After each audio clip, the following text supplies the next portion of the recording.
महाराष्ट्रात उपमुख्यमंत्री अजित पवार यांच्या निधनानंतर राज्यात शासकीय दुखवटा जाहीर असताना मंत्रालयातील अल्पसंख्याक विकास विभागानं तब्बल 75 शाळांना अल्पसंख्याक दर्जाची प्रमाणपत्रे मंजूर केल्याचा गंभीर आरोप समोर आलाय। शासकीय सुट्टी आणि दुखवटा असतानाही घाईघाईत फाईल मंजूर झाल्यानं प्रशासनावर संशय व्यक्त केला जात असून या निर्णयामुळे राजकीय आणि प्रशासकीय वर्तुळात मोठा वाद निर्माण झालाय। 28 जानेवारीला संपूर्ण महाराष्ट्र शोकाकुल मनस्थितीत होता आणि अजितदादांचं निधन झालेलं। बारामतीमध्ये संपूर्ण राज्यातील जनता, लोक, कार्यकर्ते जमा होत होते।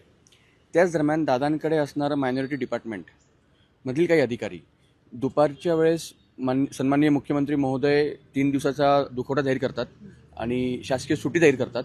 परंतु काही एवढे ॲक्टिव्ह अधिकारी आपल्या राज्यात आहेत, मंत्रालयात आहेत की त्यांनी ज्या सर्टिफिकेट म्हणजे अल्पसंख्याक दर्जा प्रमाणपत्र जो असतो त्याच्यावर मागच्या 3 महिन्यापासून स्थगिती होती।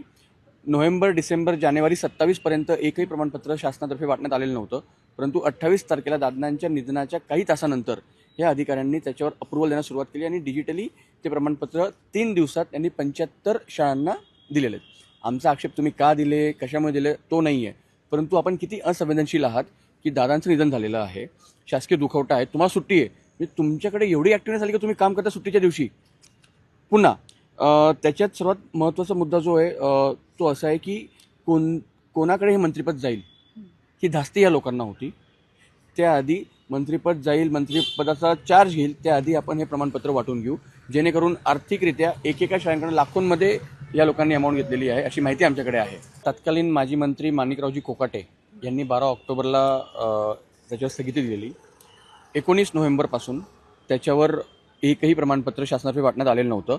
परंतु आपला जो प्रश्न आहे की असं यांनी का एकदम अचानकपणे वाटायला सुरुवात केली, तर हे आर्थिक आणि पैशांचा लोभ या लोकांना एवढा होता की तुम्हाला थोडी लाज वाटायला पाहिजे होती, आपण काय करतोय, कसं वागतोय, किती असंवेदनशील आपण आहोत। परंतु पैशापायी, मोहापायी ही लोक त्याला हे झाली आणि आता एकच आहे आमची मागणी मुख्यमंत्र्यांकडे, दोन्ही उपमुख्यमंत्र्यांकडे की कृपया करून आपण यांच्यावर कारवाई करावी, चौकशी करावी।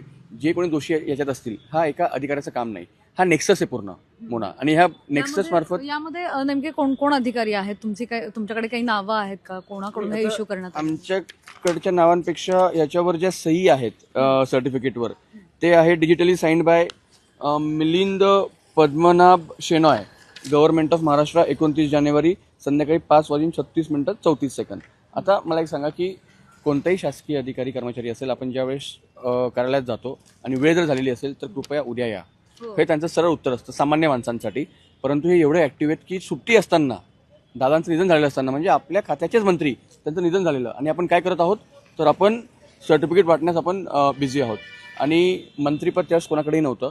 त्यामुळे आपण आधीच जे काही असेल ते करून घेऊ, ह्यामुळे हे सर्व प्रकरण घडलेले आणि याचा सर्वात फायदा आता यांनी का केलं, ह्या मायनॉरिटी स्टेटसचा फायदा काय असतो, तर ह्या ज्या शाळा आहेत या शाळांमध्ये डायरेक्ट प्रवेश अल्पसंख्याक समाजातील विद्यार्थ्यांना मिळतं, नंबर 1. नंबर 2, शिक्षकांना TET लागू होत नाही. नंबर 3, RTE अंतर्गत ह्या शाळा येत नाही. नंबर 4, यांना स्पेशल फंड्स डेव्हलपमेंटसाठी नवीन जे काही करायचं असेल शाळांना, डेव्हलपमेंट फंड्स लाखोनी कोटींमध्ये या शाळांना मिळत असतं। त्यामुळे ह्या सर्व गोष्टी जी आहेत, परत पदोन्नती जी असते प्रिन्सिपल असेल किंवा बाकी या गोष्टींसाठी, बाकीच्या शाळांना जो नियम आहे तो यांना लागू होत नाही। तर हे सर्व करण्यासाठी ह्या लोकांनी गडबड केलेली। हा राजकीय विषय मुळीच नाही आहे, हा एक संवेदनाच्या बाबतीतला विषय आहे। आपण बघितलं असेल राज्यात आता मंत्री चालवत नाही आहे, परंतु अधिकारी आणि कर्मचारीच राज्य चालवतात असं एकंदरीत दिसतं। याचं कारण असं आहे की परवा आपण बघितलं असेल मंत्रालयातच जिरवळ साहेबांच्या कार्यालयात एका कर्मचाऱ्याकडनं अँटी करप्शनने रेड घालून त्याला ताब्यात घेण्यात आलेलं, परत हे अधिकारीच करतायत। तर ह्या अधिकाऱ्यांवर चौकशी होणं खूप गरजेचं आहे। याच्यात जे कोणी दोषी असतील, आता यांच्या पाठीमागं कोणी मंत्री आहे, आमदार आहे, मोठे अजून अधिकारी आहेत, ज्येष्ठ अधिकारी आहेत, कनिष्ठ कोण असतील, या सर्वांवर चौकशी होऊन यांच्यावर कारवाई होणं आवश्यक आहे। विरोधकांनी यामध्ये गैरव्यवहाराचा संशय व्यक्त करीत चौकशीची मागणी केली, तर प्रशासनानं ही नियमित प्रशासकीय प्रक्रिया असल्याचं सांगण्याची भूमिका घेतली आहे। त्याला तर टाळूवरचं, रेताच्या टाळूवरचं लोणी खाणं हा शब्दशः हा प्रकार आहे। या प्रकरणाची चौकशी व्हावी, संबंधितांवर कारवाई व्हावी। भारताच्या राज्यघटनेतील कलम 30 नुसार धार्मिक किंवा भाषिक अल्पसंख्याकांना स्वतःच्या शैक्षणिक संस्था चालवण्याचा विशेष अधिकार दिलाय। हा दर्जा मिळाल्यानंतर शाळेला प्रवेश प्रक्रियेत मोठी स्वायत्तता मिळते।